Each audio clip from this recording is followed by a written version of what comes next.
छोटे शहर के एक पुराने मोहल्ले में कावेरी देवी नाम की एक बुजुर्ग महिला अपने बेटे अजय और बहू नेहा के साथ रहती थी। कावेरी देवी स्वभाव से थोड़ी सख्त थी, पुराने विचारों की महिला थी, इसलिए नेहा के साथ अक्सर उनका मतभेद हो जाता था। नेहा एक पढ़ी लिखी और शालीन लड़की थी, जिसने शादी के बाद अपने ससुराल को ही अपना घर मान लिया था। लेकिन सास का व्यवहार कभी कभी उसके दिल को दुखा देता था। फिर भी वह अपने फर्ज से पीछे नहीं हटी।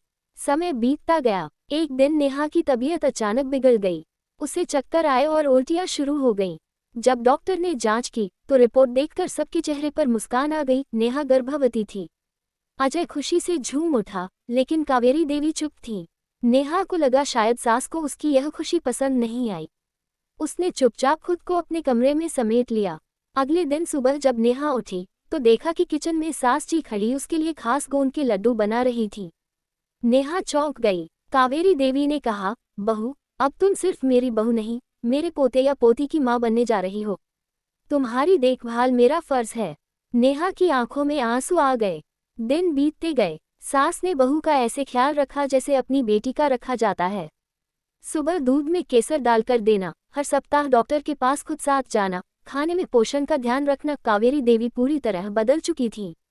एक बार नेहा ने धीरे से पूछा, माँ जी, आप तो मुझसे पहले बहुत नाराज रहती थी, अब अचानक इतना प्यार। कावेरी देवी मुस्कुराई और बोली, शायद मैं डरती थी कि तू मेरी जगह ले लेगी। लेकिन जब भगवान ने तुझे माँ बनने का वरदान दिया, तब मुझे एहसास हुआ कि तू तो इस घर की रोशनी है। मैं तुझसे नहीं, अपनी सोच से नाराज थी। नेहा ने सास के हाथ थाम लिए। दोनों की आंखें नम थीं, पर दिलों में सुकून था। कुछ महीनों बाद नेहा ने एक प्यारे से बेटे को जन्म दिया।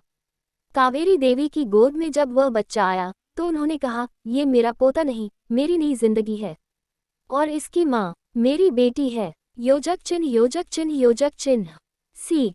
सास बहू का रिश्ता अगर समझ और ममता से भरा हो